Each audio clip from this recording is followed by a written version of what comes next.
Good afternoon, everyone. Thanks for joining us. This is Simon Doubleday from the History Department at Hofstra. We're just going to wait one more minute, literally one more minute until 2:42 for people to come in. We had 130 plus registrants, and I'm looking at the numbers going up. We have now 64. So we'll wait until just 2:42 and then I'll do the introductions.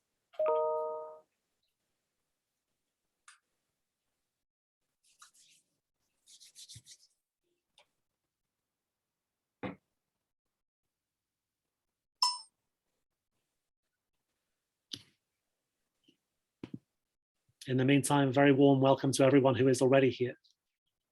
Students, colleagues, former colleagues, members of the public, welcome to you all.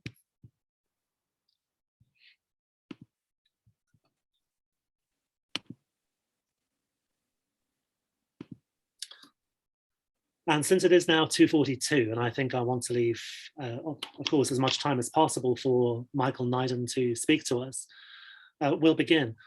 And I would like to begin just with a few words of thanks very quickly. First of all, to the Hofstra Cultural Centre, particularly Athleen Collins and Carol Mallison, who will be handling the logistics today. Also to my colleague, Benjamin Rifkin from Comparative Literature and Languages, who put me in touch with today's speaker, and to the Dean's Office for supporting the course within which this event is taking place. There's a mid-semester course on the war in Ukraine, which I'm currently teaching and to which many guest speakers are coming and attending and speaking, Michael being one of them. This is the first public event that we've had, and really thrilled that this is taking place and it's gathering such a broad audience. Just a word about our logistics and our process. If you could please raise any questions that you may have in the chat section at the bottom of the screen. At the end of Michael's talk, which will probably be about 2:15 or so, I will go through those questions and perhaps select some and edit some and pass them along to Michael. Obviously, this is the kind of event in which emotions can run very high. And so we want to be sure that there are no, of course, excessively awkward moments. So again, if you could post your questions in the Q&A, that would be very much appreciated. So I'll now introduce our speaker, Michael Naydan, who is the Woskob Family Professor of Ukrainian Studies and Professor of Slavic Languages and Literatures at Penn State University. Michael works primarily in the fields of Ukrainian and Russian literature and literary translation. He's published over 50 articles on literary topics, more than 80 translations in journals and anthologies, some of which perhaps, or one of which I believe that many of you have received, and more than 40 books of translations and edited volumes. With that having been said, it's my pleasure to introduce Michael Naydan and to hand the floor over to him. Thank you. Well, thank you, Professor Doubleday, for inviting me to speak to you today at Hofstra. I'm happy to share my thoughts about the Russian war against Ukraine. While my professional training and expertise are in the areas of Russian and Ukrainian literature, by unfortunate circumstances, I've had to become conversant in Bayraktar drones and anti-tank missile systems too.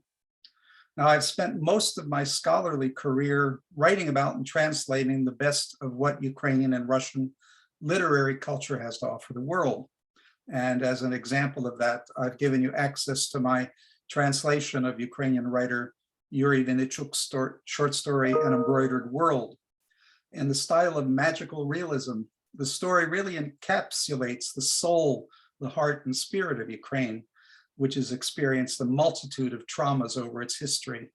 and now is undergoing a new one. Now, Putin's war against Ukraine has been devastating for the Ukrainian people. It's a war against democracy and the free world, a war against the post-Soviet order in Europe.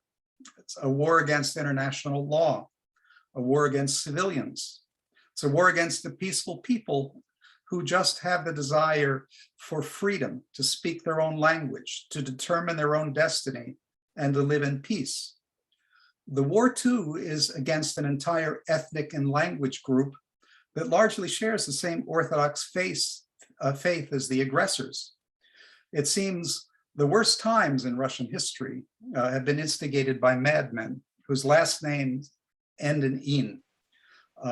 For those of you who are familiar with Russian history, this won't come as a surprise, but we have Rasputin, we have Lenin, we have Stalin, and now we have Putin. It's as if Putin felt he needed to add his name to that list to take his place in ignominious history. Now, Russia clearly needs a politician with a different ending to their last name. I would suggest one like a Navalny to save it. Now, Putin had him poisoned with a neurotoxin, and when that didn't work, he had him imprisoned. Now, I would like to start with a couple of quotes by Ukrainian poets. Poets have been extremely important for the establishment of Ukrainian national identity and for expressing that. And without the poet Taras Shevchenko, Ukraine would not exist as a country, in my opinion, at least not the way that it is, because he embodied the Ukrainian spirit in his poetry in the 19th century. Now, I'd like to quote a poem that Pavlo Tychina wrote 100 years ago during the 1918-1920 Ukrainian Civil War for independence. And in that poem, he wrote, damnation to all who have become a beast instead of sonnets and octaves. And in another poem, he wrote, there stands Kiev tortured 100-fold, and I crucified 200 times. Kiev, unfortunately, is undergoing these same kinds of assaults, this time by the Russian army. Now, history, sadly, is repeating itself 100 years later. And then the last quote I wanted to give you was from the Ukrainian national bard Taras Shevchenko, who wrote in his poem, Divine Fool, when can we expect a Washington with a new and righteous rule of law? And that righteous rule of law is what Ukraine's fledgling democracy has been striving for over the past 30 years of independence. Russia's attempting to smash that as we watch the devastation on our TV screens. So Ukraine is a country with over a millennium of history of existence dating back to, according to the Chronicles, 862 AD, with the founding of Kiev and Rus, but with a short history of true independence, limited to 1918 to 1920, and for the last 30 years since 1991. Ukraine was in the past what William Henry Chamberlain called a submerged nation. The nation emerged and was duly recognized by the world, including Russia, in numerous treaties and agreements, all of which Russia broke with its invasion of 2014. Ukraine has fought for its independence many times in its history, particularly during the Cossack, what you might know as the Cossack period in the 16th and 17th centuries. The word Cossack, by the way, comes from the Turkish word that means a free man. If any of you are fans of the science fiction writer Frank Herbert and his Dune, which just came out in a new movie, the Fremen is based on the Ukrainian Cossacks, the Ukrainian freemen, the Fremen. And he uses a lot of the terminology that the Ukrainians used in that novel, like the Kurin, and their Sich is where their fortress is, their main fortress, where they try and win back their freedom. So, and these other times Ukraine has fought for independence. I mentioned that civil war with the Bolsheviks in 1918, 1920.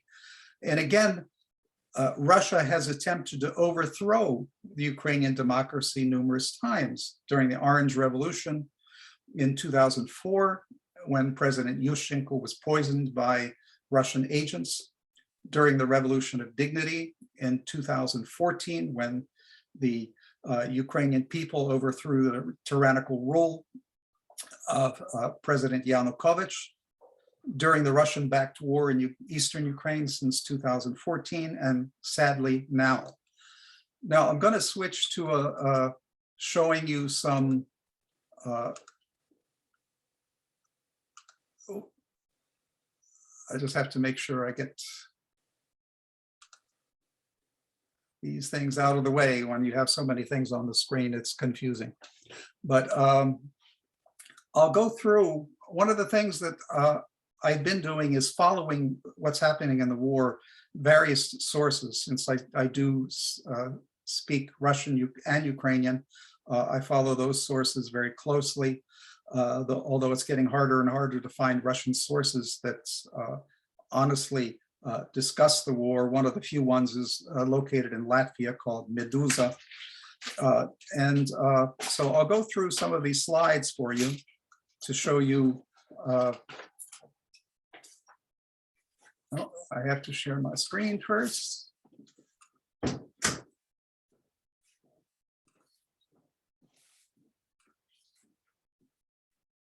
And then I'll switch this to full screen mode. This, of course, is an emblem of the Ukrainian flag. The blue standing for the sky, the yellow for fields of wheat. And this was from an article that I read in The Nation, and of course with the red paint representing the spattering of blood. Now, Ukraine, for those of you, I'm sure all of you have seen this map of Ukraine on television, on the internet, all over the place. And it's a large country. And I'll show you, well, looking first at, you have that very large Russian border on the right side, Belarus above to the north, the two enemies of Ukraine, and then all of the other countries much more favorable towards Ukraine. Poland, which is helping tremendously with the refugee crisis, Slovakia, Hungary, Romania, and Moldova. And my family actually comes from Western Ukraine, from the Lviv area, which is towards the Polish border. They both my father and mother were captured by the Nazis during World War II and were put in forced labor camps. And then they ended up in displaced person camps in Germany after the war, and then ended up emigrating separately to the United States, and they met each other here and got married. Now, the map of Ukraine, and to look at the scale of how large Ukraine is, this is superimposed on the map of the United States, and you can see, you know, New York to Chicago, Toronto to Raleigh, North Carolina. It's about 1,000 miles east and west, and about 600 miles north and south. One thing about the map, the previous map that shows you the Dnipro River that runs down the middle of Ukraine, and that divides right bank from left bank Ukraine. I also wanted to show you, this is a very curious map that I saw recently in Ukrainian, and it shows you that Russia itself is not a unified kind of Russian whole ethnically. Russia is an empire that consists of 180 nationalities now. It used to be more during the old Soviet period. And some people are suggesting that when Putin fails in this war, Russia could see a lot of other parts of the country rebel against it. I mean, we've seen Armenians, they are getting the Nagorno-Karabakh region is getting attacked now, and by the Azerbaijanis, and there are a lot of old scores, and these are all different, you know, Central Asian nationalities, Caucasian nationalities, and it is not a unified Russian whole as such, although everyone has to learn Russian, speak Russian, etc. So that is one of the issues that may come up as a result of this war. Now, to explain to you why Ukrainians are fighting so hard against Russia is because of history, because of this tragic history. The USSR the Bolsheviks ended up defeating the Ukrainian armies in 1918 to 1920, and then occupied Ukraine. There was the forced collectivization with over 1 million killed or deported. There were a couple of famines before the great artificial famine called the Holodomor of 1932 and 1933, when 4.5 million Ukrainians were killed by Stalin, when grain was withheld from them. And these go on, these times of repression continue during the Soviet period. Also an assault against the Ukrainian language. The Ukrainian language was banned in print under the tsars. There was a consistent policy of Russification during the Soviet period, attempts to make the Ukrainian language much closer to Russian and ultimately to eradicate it. So this history, which Ukrainians know really well, that is playing a major role in understanding what happens if they lose, because there would be nothing but repressions, attempts to destroy the Ukrainian language, and it's the past repeating itself again. So that's one of the main reasons why Ukrainians are fighting so hard. Now, one thing that I follow quite a bit are the memes that I come across in various sources. Facebook is a wonderful resource because you get instantaneous information. And this is one that particularly struck me. Those of you who know Russian history, you know that Peter the Great on the left side of the picture, открыл окно в Европу. He opened up the window to Europe to modernize Russia, which was very backward at that time in around 1703 when he created the city of Petersburg. And then you have Putin on the right who закрыл окно в Европу, who shut the window to Europe. This is some Russian propaganda billboards that have been put up all over the country. And on the left side, it says, Russia doesn't start wars, it ends them. And then and this is a picture of the healthier Putin from like 20 years ago. If you look at current pictures of Putin, there are a lot of health issues that are very evident. His face is very swollen. He has Parkinson's. There are, those medical issues, but the posters include a picture of the Putin from much healthier times. And on the right side, it's one of the propaganda issues that Putin promotes. We will strive for the demilitarization and denazification of Ukraine.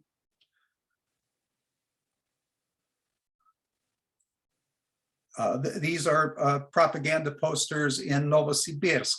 This picture was just taken a couple days ago, and it gives the dates 2014, 2017. The Ukrainian junta has begun an ethnic cleansing.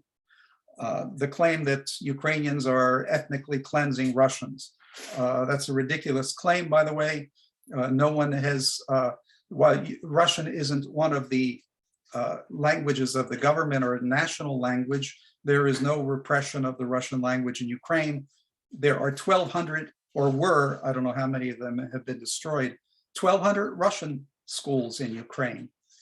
There was one Ukrainian school in Russia, and that had 5 students in it. And Russia has a population of at least 3 million Ukrainians living in the Moscow area alone. And that's, not to speak of the border area. One thing about this conflict is that Russia is very closely tied with the Russian Orthodox Church in Russia. And now the Russian Orthodox Church from the 15th, 16th century on has been very closely tied with those in power.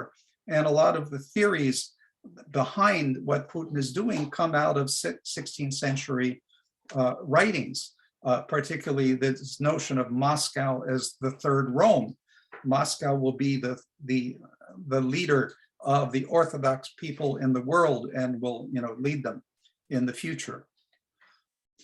And there has been a real problem with the Orthodox Church and Russian Orthodox Church, churches that have been linked up with it, in large measure are leaving it in Ukraine. There was a large presence of Russian Orthodox Church in Ukraine. They are switching to the Ukrainian Orthodox Church, and several parishes in Europe that were affiliated with the Orthodox Church are switching. So this religious zeal for, this creating this russkii mir, which is this idea, this Russian world. Anywhere where there is a Russian speaker, Putin can come in and defend them. So that means they could come in and take over Brighton Beach, which is largely Russian. They could take over our state college, Pennsylvania, which our area has 3,000 mostly Russian Baptists who emigrated here from Kazakhstan. And here's another picture of the General Shoigu with the Russian Patriarch. And Shoigu hasn't been heard or seen from for the last 2 weeks. Rumors are that he's had a heart issue and is getting medical care. Now, one of the memes that I've seen quite a bit in art, in Ukrainian art and Western art, and this is street art in France by street artists commonly known as Seth. Ukraine is, in the blue and white colors, is represented as a young girl. And that's a fairly common thing. Ukrainian poet Taras Shevchenko represented Ukraine as a young woman in much of his poetry, who ends up being abused. And but you see that the young girl crushing the tanks. This one is another one from France, and it's based on the Eugene Delacroix painting of liberty leading the people, this time with a young girl instead of an older one. That's the original Delacroix, liberty leading the people. These kinds of scenes have popped up all over Europe. These ones I think are in Poland, but these are two young Ukrainians who were killed in the war effort. And this serves to personalize what's going on. And, young people are dying, including Russian soldiers. It's, I feel really bad for them because many of them don't want to be in this war against their neighbor. And, the artistic cartoon world has been really pretty amazing in the memes that have come out both in the West and in Ukraine. And you see the one with the Ukrainian bird, a peaceful bird letting droppings on the Russian bear. The bear is one of the emblems of Russia. And the same thing here with the trap cutting off the leg of the Russian bear. I wanted to play for you. Ukrainian artists have been truly inspired. And this one, I'm just going to play you like 15 seconds of it. This is Christina Solovey, who's probably the #1 female singer in Ukraine.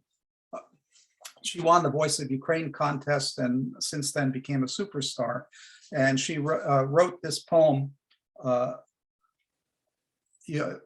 She changed the words to this song, and it's called Ukrainska Lють, Ukrainian Rage. And I'll just play it for, this, by the way, has had 1.6 million hits on YouTube. It's probably had a couple of million hits on Facebook and really has gone viral. And I'll just play just to give you a flavor of it. Одного ранку, ще на світанку, земля здригнулась і враз закипіла наша кров, ракети з неба, колони танків і заревів старий Дніпро. Ракети з неба. And that song, by the way, has become a rallying cry.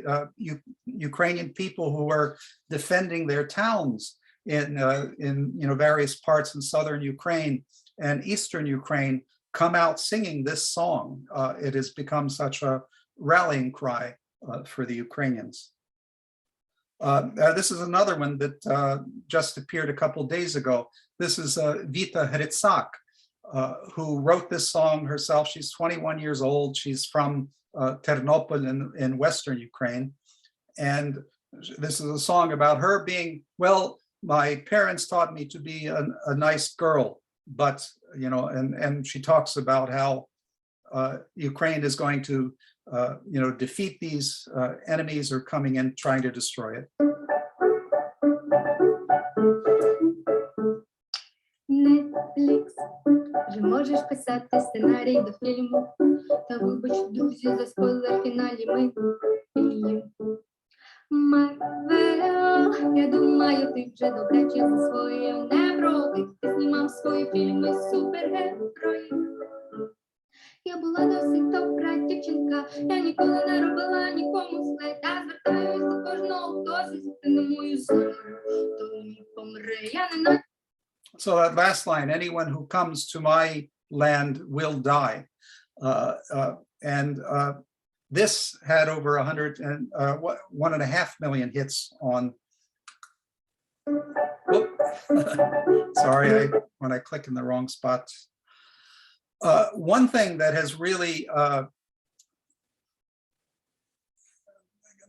lifted my spirit quite a bit is Russians, who, despite living in a society where you're going to get arrested, if you call this a war, you're going to get arrested. A Russian priest was arrested for having a sermon on "Thou shalt not kill." He didn't say anything about the war. It was a sermon on the biblical commandment, "Thou shalt not kill." This was a rally in Petersburg of 7,000 Russians who came out, including one of my friends who got arrested and who was here on a Fulbright at Penn State.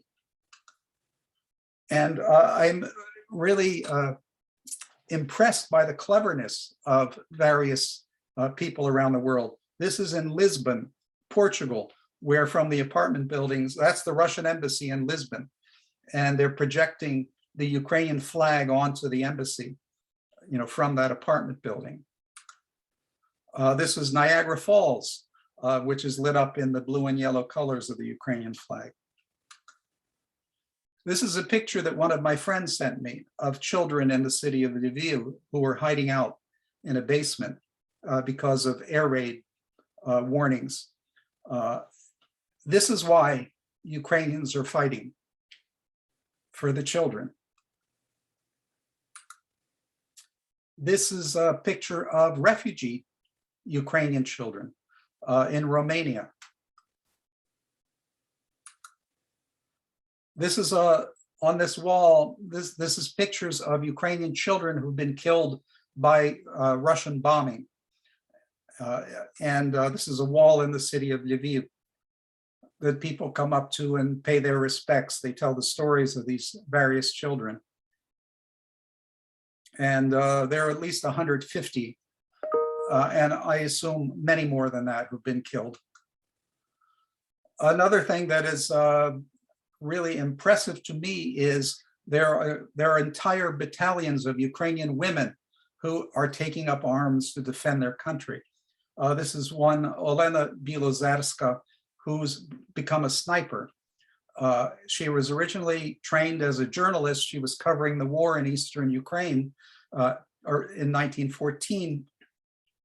And a year or two later, she decided to get training to become a sniper. She signed up again to continue in the army.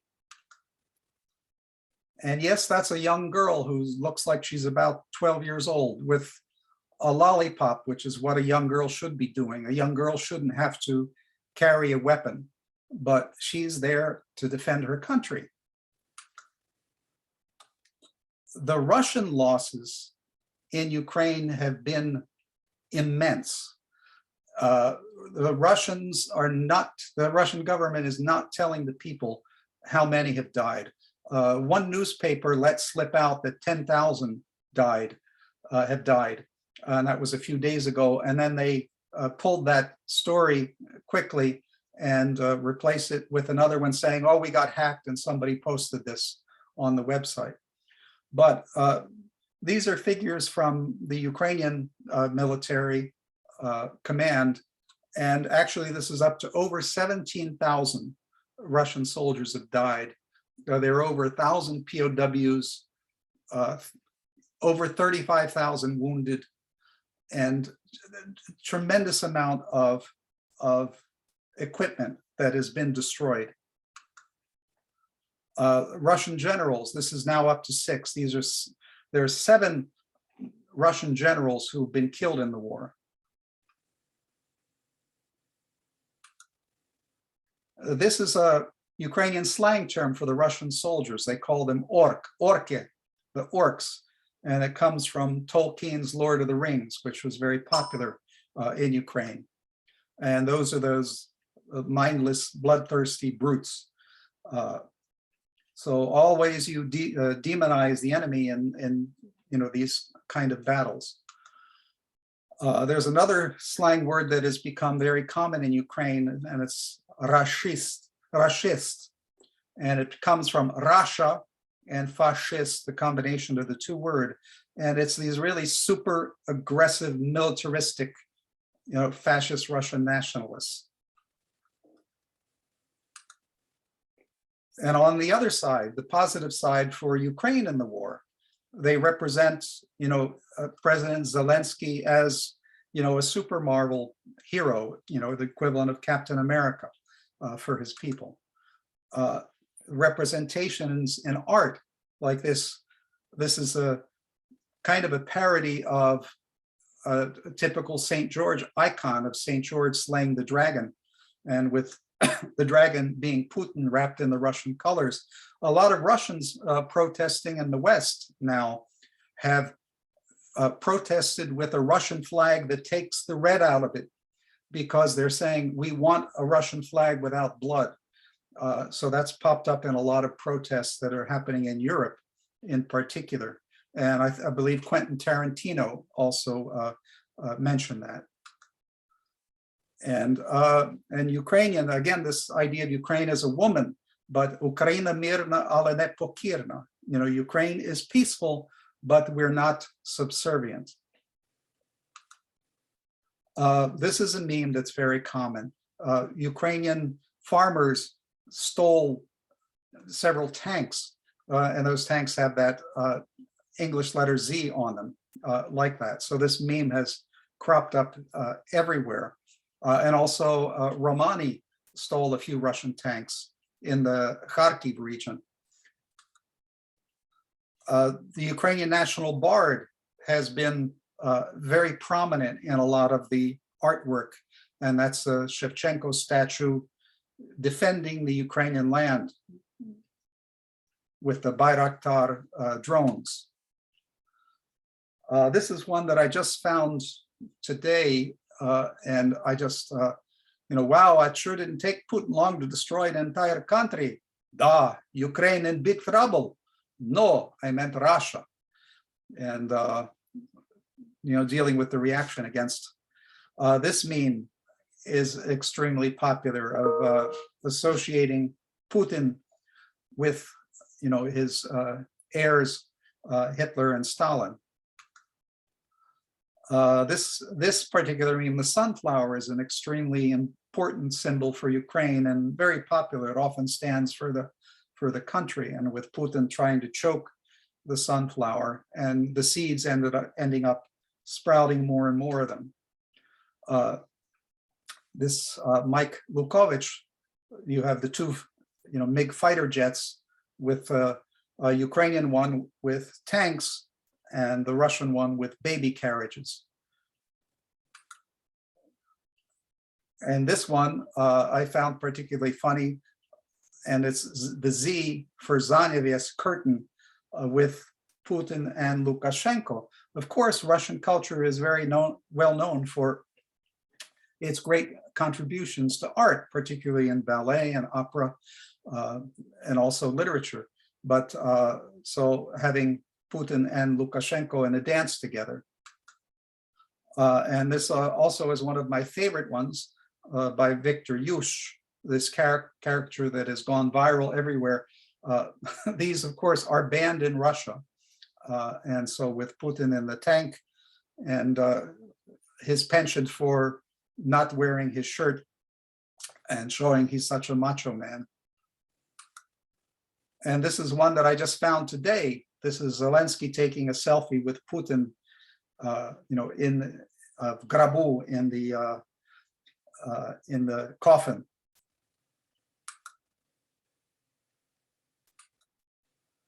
But I mean, I tried to go through those things very quickly for you.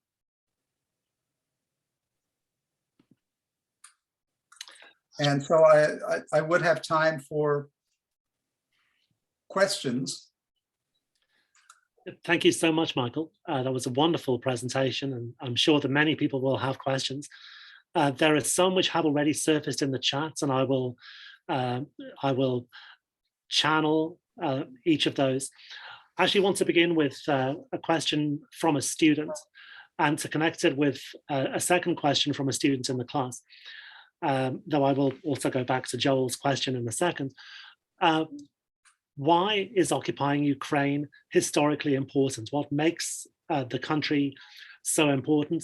Is it simply the first step in re-establishing the Russian Empire? There was a follow-up comment, and this comment from another student suggested perhaps a buffer between NATO and Russia, perhaps also questions of resources, oil and gas.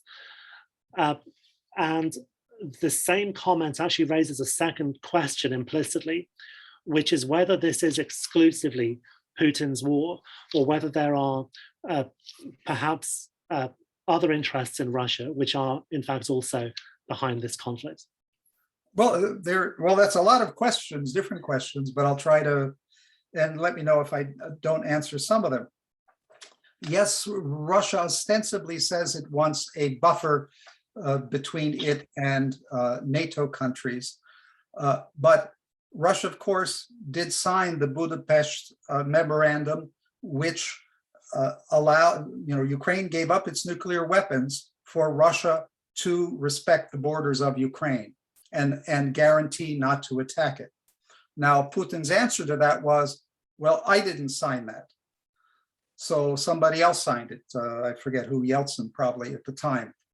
But so, there is this notion of a buffer zone, but Ukraine has shown no hostility towards Russia militarily in any way.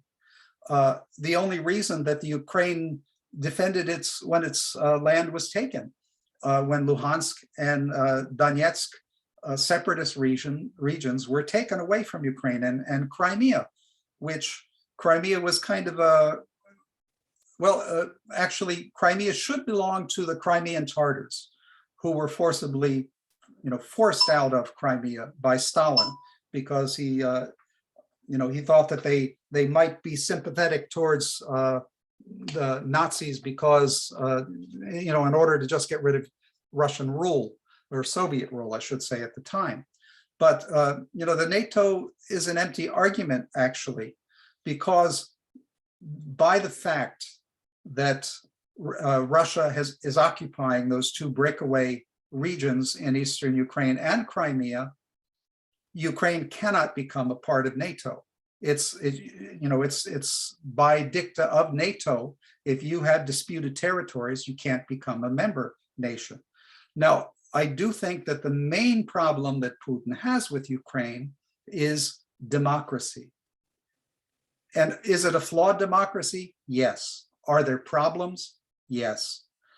But, I think with the Zelensky government, they have been working on them in ways that, will improve. The corruption in Ukraine has been bad. The power of the oligarchs has been bad. But I do think the fact that the Ukrainians stood up and had a Maidan where 1 million people showed up at the drop of a hat, 1 million people, in 2004, and in 2014 with the Revolution of Dignity, when Yanukovych had his Berkut police, 3,000 of them there. They brought in tanks, military equipment, and they started beating students. Students had come there to protest because Yanukovych had agreed to sign agreements for Ukraine to become part of the Euro Union. And then he made an announcement that he wouldn't do it. So the Ukrainian students rallied, and there were a few hundred of them at first, and there was a call to defend them. Well, 1 million people showed up to defend them. They shut down, Yanukovych shut down the metro system. Taxi drivers started giving rides to people to the Maidan for free, and 1 million people ended up showing. He fears, that's what he fears the most in Russia. People really exhibiting, democratic, reforms. And Russia had the opportunity to become a democracy. Putin stole that because he's stolen elections. He's, the corruption in Russia is significantly worse than anything that you have in Ukraine. And the shutting down, the complete shutdown of the press in Russia. There is no free press anymore. Prior to this invasion, there were about 28 news sources that were considered opposition news sources. And most of them have been taken down because people are afraid of being imprisoned. So I think this NATO business is a specious argument. And the effect has been totally the opposite of what Putin wanted. If Putin wanted more distance from NATO and to feel safer from NATO, all of a sudden you have hundreds of thousands of NATO troops coming in. You have all of these countries upping their military budgets, realizing that they have to defend themselves. And you have countries who have a memory of the Soviet repressions, the Baltic states, Poland, all of these Eastern Bloc countries. They know what it was like to live under the Soviet Union. And every one of them that had the chance became part of NATO because they wanted defense against exactly what's happening in Ukraine. And Ukraine, and this comes up a lot according to what Ukrainians are saying, they're not just fighting for themselves, they're fighting for the freedom of the Russian people themselves. This could be a last chance for Russia to be a free country again. And Putin should have left after 2 terms. And but he worked out this deal to put Medvedev in for 1 term, and then he came back again, and then he changed the constitution to become, leader for life. So, of course, you're suggesting that democracy is the main problem, presumably more important than any economic rationale for the declaration of war, any concern for economic resources like oil or gas. Well, I do think that, and Ukraine does have resources, particularly the agricultural sector. Ukrainian wheat fields feeds about 600 million people a year, just from the production of grains from Ukraine. There are possibilities because Russians are mining fields. Russian troops are mining fields, destroying tractors. And if the planning is prevented, you could have massive food shortages in the world, particularly in places like, Northern Africa and Middle Eastern countries where Ukraine exports a lot of grains. There also is a cultural linguistic issue. Russia has always chauvinistically looked at Ukraine and the Ukrainian language as something less than Russian. So they even used to call it Little Russia, and called Ukrainians little Russians. And the very word Ukraina means land at the border, borderland. And as a result of that, they tried to destroy the Ukrainian language several times because they want to convert all of those speakers into Russian speakers. And that's one of the reasons why the Ukrainian language has been assaulted so many times over time. But it hasn't succeeded. despite all those efforts. And there has been a very steady Ukrainianization of Ukraine, a return, what a lot of Ukrainian writers used to call poverenia, a return to the free Ukraine that was there in 1920, early 1920s, when there was relative freedom of expression and a really literary blossoming, and with a lot of great writers, appearing at the time. And after Ukrainian independence, there has been a really cultural paradigm shift in just numbers and quality of Ukrainian writers. So it is also a cultural linguistic issue. Look, demographers, I remember them saying that because of the birth rate in Russia and death rate, there are, Russia will probably have a population of 50 million Russian speakers by the year 2050. And Ukraine will probably have about 40 million. And so Russia needs to repopulate, have more Russian speakers. But there also is this insane idea of reestablishing the old Russian Empire. Not so much the Soviet Empire, but the old Russian Empire. And Putin, in his way of thinking, sees Ukraine and Belarus as Eastern Slavic languages integrally part of that old Russian Empire. So I do think there are cultural issues too. Thank you very much. Now, I will go back to, in a second, I promise, to the very first question, but there are a number of questions which essentially ask a very similar thing. You, at one point in your presentation, spoke about, you used the phrase, when Putin fails in the war. I think you corrected yourself, having begun with if Putin loses the war, and changed it to when. There are a number of questions which essentially do ask how realistically speaking, could this war end? And I'm scrolling through, there are questions about whether the cession of territory, the formal cession of territory such as Crimea, would help to bring about a peace agreement. Could Ukraine reclaim Crimea and the Donbass in the peace treaty post-war? But if you could talk briefly about the resolution as it might realistically exist. Well, the war, by all accounts, right now is a stalemate, and Ukrainian troops are going into counter offensives. They've just been replenished with all kinds of anti-tank, anti-aircraft weapons, drones, Turkish drones, the S-300s, and possibly the S-400 the missile systems that would shoot down higher flying planes have come in. They're coming in the process of coming in from Slovakia, Czech Republic, Poland, those areas. So it is at this point, see, the issue is, people think that it's, the Russian speakers are pro-Putin and the Ukrainian speakers are pro-Ukrainian. That's not true. That doesn't work in Ukraine. There are many Russian speakers who have a Ukrainian identity.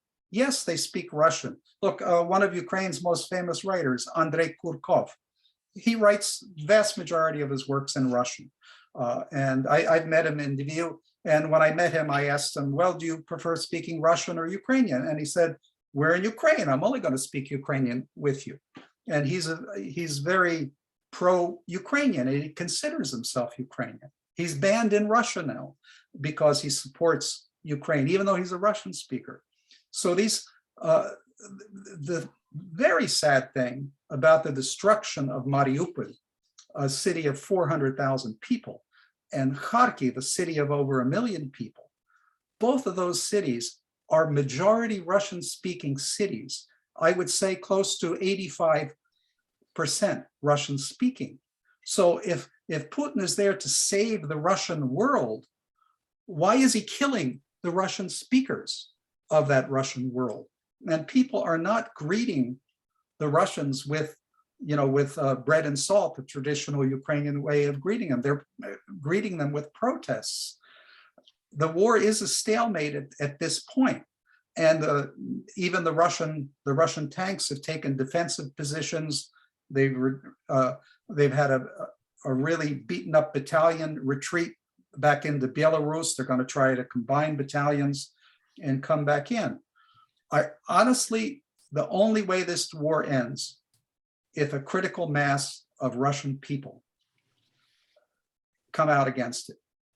And it's going to take that, or, I mean, I think if they were going to take out Putin, his inner circle, he fired 1,000 people who worked for him because he was fearful of getting assassinated.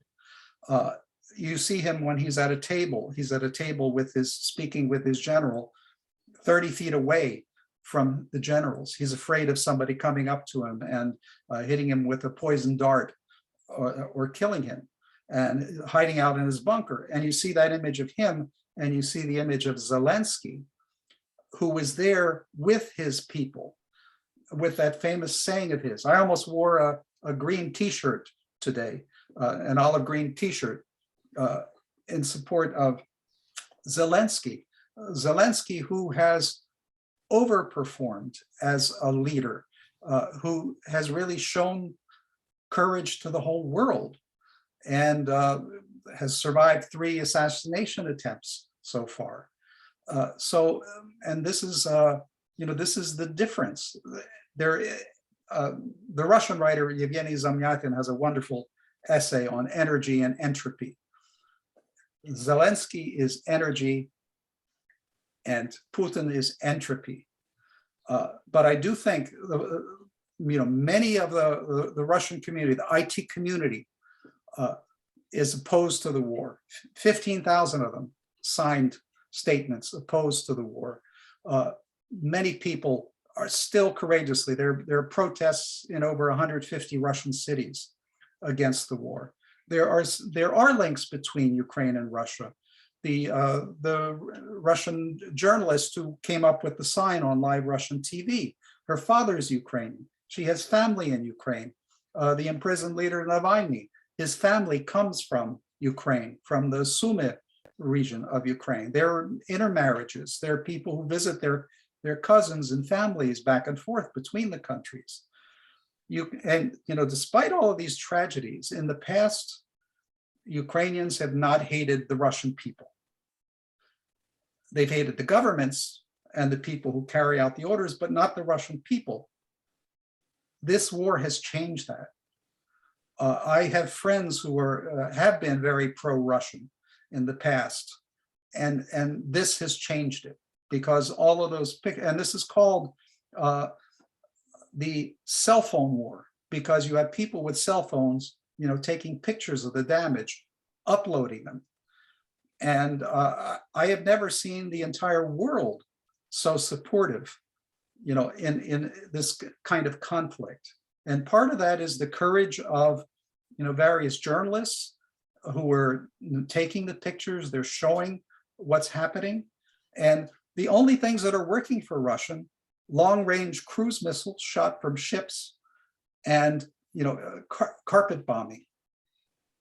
And so I do think it's going to end, but it only ends in one of 2 ways. Either there's enough anti-war sentiment in Russia, and one of the things that happens with the Afghan war, there were more casualties, Russian casualties in this war than the Afghan war in 10 years.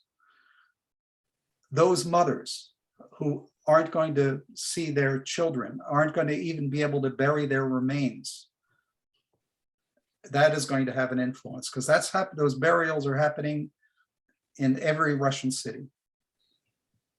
Thank you. I'd like to raise the question posed by Alex Mihailovich. I was wondering if you could comment on the frequent pro-Putin argument against Ukrainian sovereignty, which claims that neo-Nazis and the Azov battalion play outsized roles in the Ukrainian national identity and political identity. And relatedly, perhaps, I would like to raise the first question that was posed by Joel. There are reports circulating that some Russian soldiers are being tortured by Ukrainians. While I suspect that the source of this information, he says, is Russian disinformation and propaganda, how much information is that the public is receiving is in fact Ukrainian propaganda? Yeah, well, the propaganda is propaganda. You know, both sides use it. I have seen. I would say that, you know, the Russian sources for Russian soldiers being tortured is, you know, not true. Show me the proof, because I don't see it anywhere. I listen to a lot and watch a lot of interviews that captured Russian pilots and soldiers in the war. Now they're asked to give up information on who their commander is, what were they charged to do, their name. Ukrainians are giving, whenever they get information on who somebody is, they're trying to get that information back to their families back in Russia. For example, if that person has a cell phone, they will call their family and tell them, look, your son is a prisoner of war. And in many cases, they've been listed as dead. And, you know, what's very interesting to me, I see these same kinds of, you know, propaganda attacks about, oh, the Ukrainians are a bunch of, you know, right-wing Nazis. Look, that's ridiculous. Are there some right-wingers? Sure. The Pravi sector? Sure. They, you know, but it's a small group. But the Azov battalion has had incredible success. The Chornobayivka, there have been 11 raids on Chornobayivka, which is a staging area. In one of the raids, the Azov battalion destroyed 60 Russian aircraft and helicopters, planes and helicopters. So they're a really feared fighting force. So the enemy always tries to denigrate, you know, the other side. So, you know, that's part of it.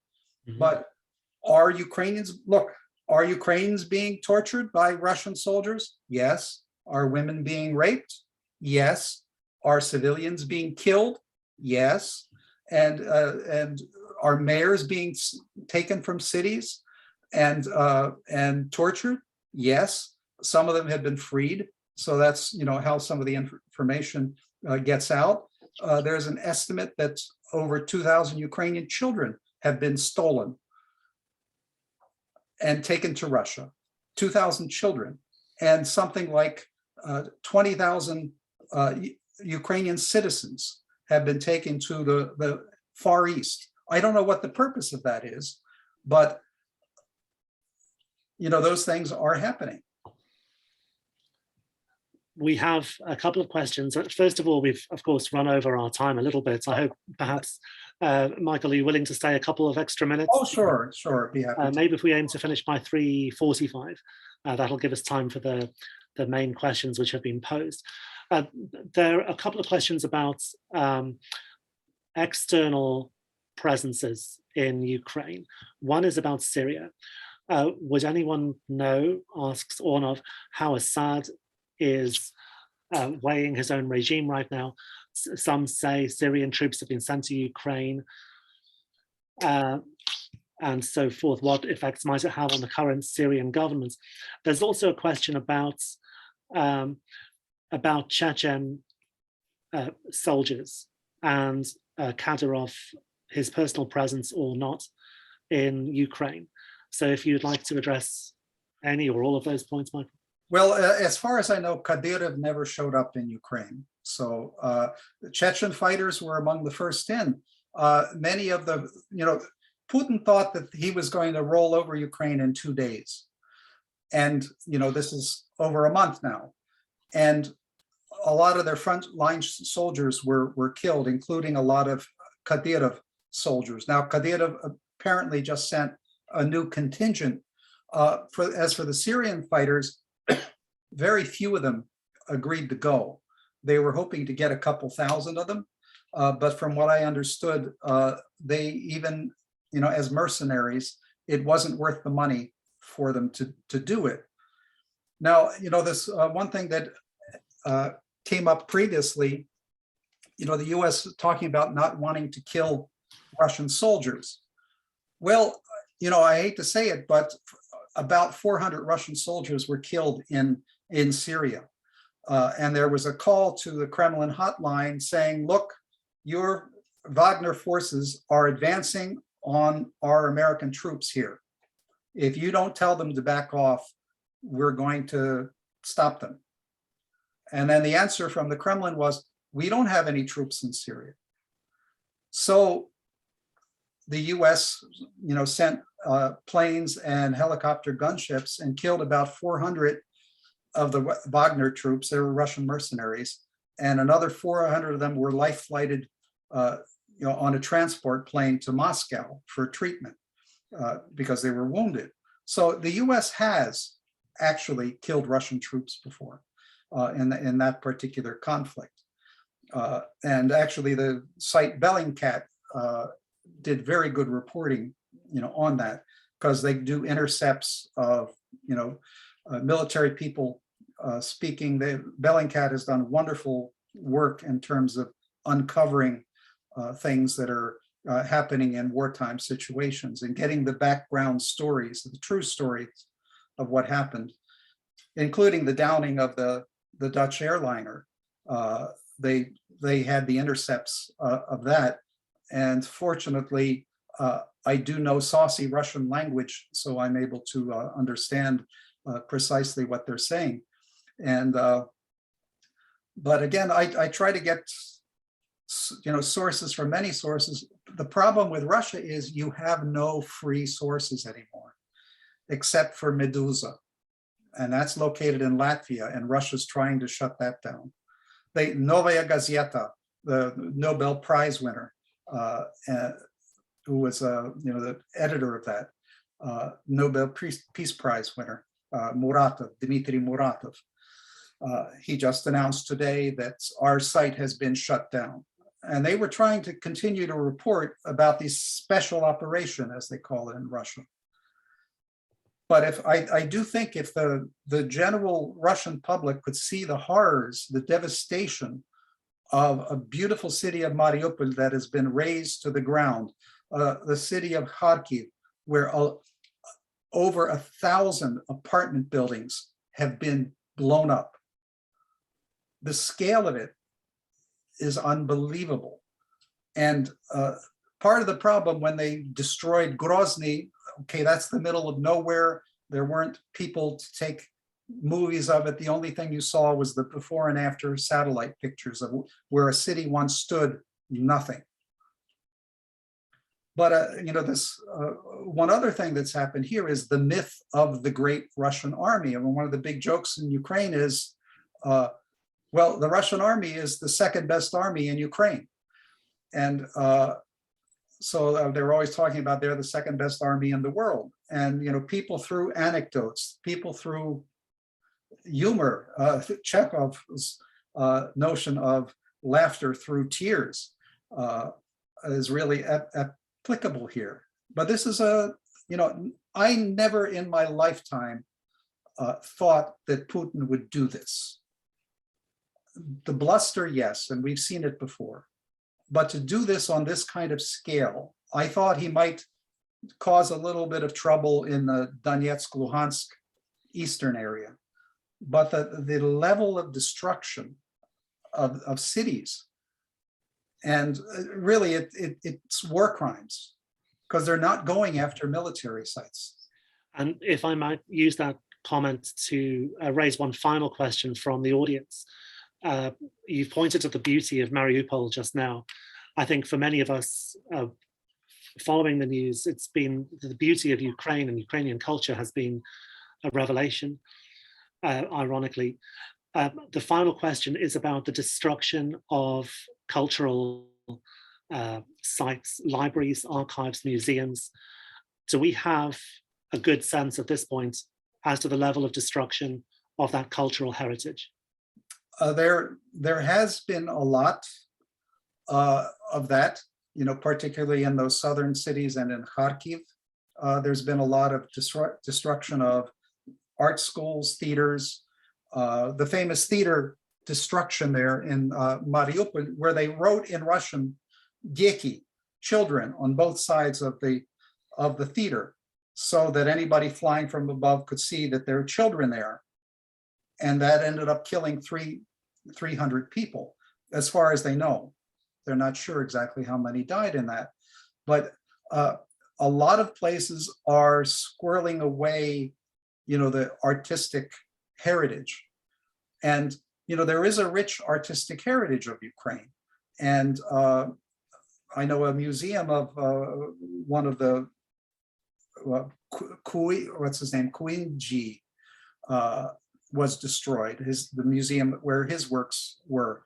And that had Konstantin I'm sorry, I can't think sometimes, Ivazadovsky paintings in there, a very famous painter of seascapes that had a number of his paintings. That was destroyed.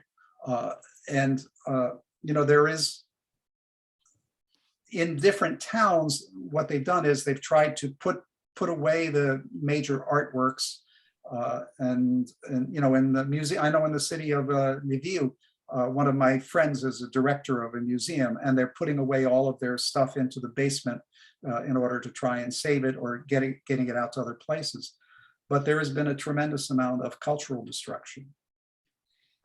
And one other thing, one reason why I think Putin has done this is to put pressure on the European Union by forcing out all of these refugees. I think that's part of the plan, to destabilize all those countries and cause them problems.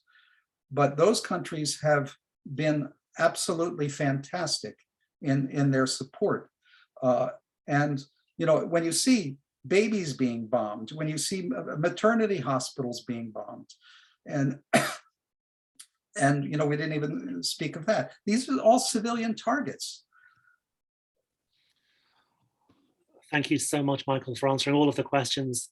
We have, I think, unfortunately reached the end of our allotted time. Carol Mallison, I'm not quite sure whether you can unmute, but I think it would be appropriate if it were possible to unmute everyone so that we can offer a round of applause. And thank you, Michael, for a really enlightening talk. If I didn't get to any of your questions, please feel free to write to me, Simon Doubleday at Hofstra, and I can pass them along to Michael perhaps. But thank you all for attending. And once again, thank you.